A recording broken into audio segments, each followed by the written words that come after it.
Valete de ouros, valete de paus! Por que perturbar o nosso sono, acordando-nos de nosso antigo descanso? Todos morrerão, como os outros antes de vocês. Um por um levaremos vocês. Cerimônias para trazer os mortos de volta, rituais satânicos para realizar a própria vontade, manipular o espaço-tempo. E se eu disser que existe um livro único que é capaz de fazer isso tudo? Aí, você da poltrona, você acreditaria? Existe um escritor cujo nome é Howard Phillips Lovecraft. Ele nasceu nos Estados Unidos em 20 de agosto de 1890 na cidade de Rhode Island e faleceu em 15 de março de 1937 na mesma cidade. Simplesmente ficou reconhecido por revolucionar o gênero de terror, atribuindo elementos fantásticos típicos dos gêneros de fantasia e ficção científica. Ele deu origem a um ciclo de histórias que posteriormente foram agrupadas nos mitos de Cthulhu, e foi quem escreveu o livro, cujo nome intitulado é Necronomicon, ou Necronomicon, que é uma espécie de grimório fictício. O livro fala sobre fórmulas mágicas para invocar o sobrenatural, atribuindo a criação de suas histórias a um estranho árabe de nome Abdul al-Azred, mais conhecido como o Árabe Louco, através do qual os seres humanos, em suas histórias, entravam em contato com um panteão de entidades criadas pelo próprio autor. Ficou curioso ou com medo? Saiba que esse é só o começo, porque o livro também é capaz de te ajudar a querer o que quer, mas saiba que tem um preço bem alto para isso. E o que podemos adiantar é o seguinte: não existem cópias desse livro em nenhuma parte do mundo, porque quem estudou o assunto, a edição é única e sim, a mais perigosa do mundo. E o motivo é bem simples: o conteúdo pode levar o leitor à demência ou até à morte. Espero que você tenha entendido bem o drama. Vamos juntos entender de fato o que esse livro pode fazer. Olá, curioso e curiosa. O meu nome é Jean Castelo e você está agora em Casos Marcantes Entretenimento.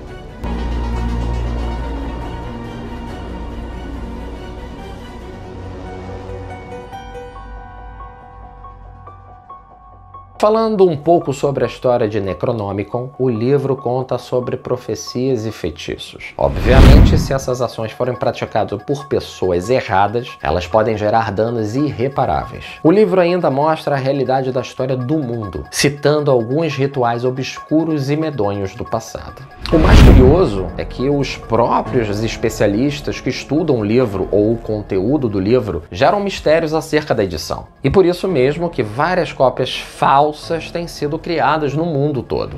A informação que temos também é que o autor sabia que não seria correto revelar o segredo através desse livro. E talvez por isso, o Necronomicon tenha sido escrito pelo árabe Abdul al-Azred, ou simplesmente conhecido como já foi mencionado, o Árabe Louco. E isso quem contou foi o próprio Lovecraft. Mas vamos entender quem foi esse autor cuja abreviatura ficou como Hazed. O nome Abdul al-Azred seria um pseudônimo que Lovecraft criou na sua juventude, após ter lido As Mil e Uma Noites aos 5 anos de idade. Alguns dizem que o nome de Abdul al-Azred teria sido inventado por ele mesmo, pelo próprio Lovecraft. Abdul é um nome árabe comum, mas al-Azred poderia estar relacionado com hazard, que do inglês para o português significa perigo ou risco, em referência à natureza destrutiva e perigosa do Necronomicon. A história de Hazed é a seguinte: ele era um poeta originário de Saná, no Iêmen, que teria prosperado durante o período do Califado Omíada, cerca do ano 700. Chegou a visitar as ruínas da Babilônia e o segredo subterrâneo de Mênfis. Depois de tantos estudos, Hazed começou a fazer peregrinações em lugares mais distantes, e que eram, como dizem os estudiosos, selvagens para aqueles tempos. Teria passado 10 anos sozinho no grande deserto da Arábia, o Rabu al-Khali, que supostamente seria habitado por espíritos malignos e monstros da morte. Foi após essa década que Rasa viajou para o Egito e começou a visitar outras cidades históricas, como Alexandria, Cairo e Mênfis. E foi lá que passou o resto do estudo do que ficou sendo chamado de ciências ocultas. Assim, nasciam as primeiras páginas de Al-Azif.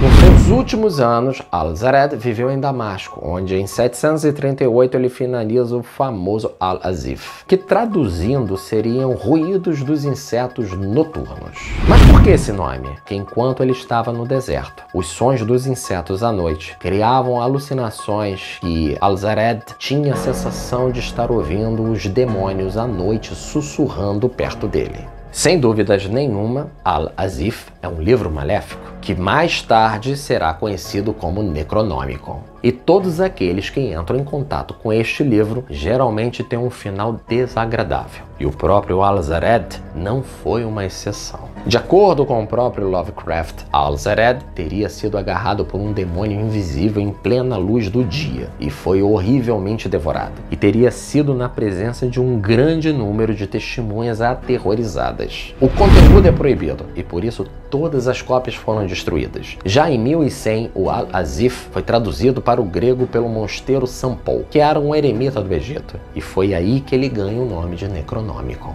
Já em 1211, a tradução foi proibida e as cópias foram queimadas por ordem de Constantinopla. Já no século XIV, o Al-Azif foi traduzido para o latim por Arnaldo Villanova. Porém, em 1389, o Papa Bonifácio IX baniu os livros associados ao Al-Azif, mas a tradução grega foi preservada. Se você entendeu bem a história até aqui, percebeu que entre os mandatos de pôr fogo nas obras, um exemplar sobreviveu, certo? E com a queda de Constantinopla, acredite se quiser, a obra chegou até a Rússia, mas não foi a tradução grega. E Rasputin é quem ficou com o livro. Ele teria recebido o livro da esposa do czar Nicolás, e até hoje acredita-se que esse seria o único texto original em árabe que sobreviveu. Voltando agora para a cópia grega, durante os saques do mosteiro de São Paulo, os saqueadores teriam pego a cópia. Mas a história conta que um alquimista de nome Teofrasto Paracelso fez uma tradução para o alemão e mais tarde teve mais uma tradução do livro do mesmo alquimista para o sueco.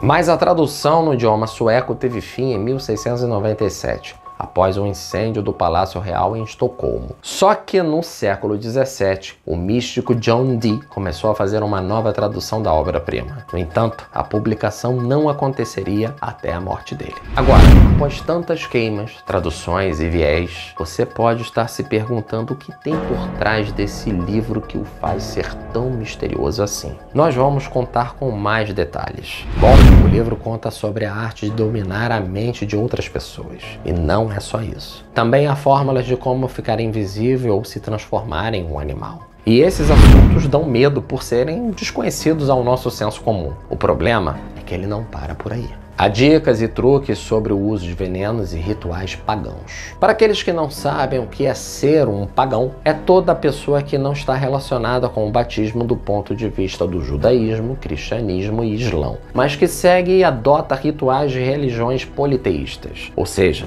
crença em múltiplos deuses. O livro também traz como citar criaturas primitivas e invocar diversos tipos de demônios.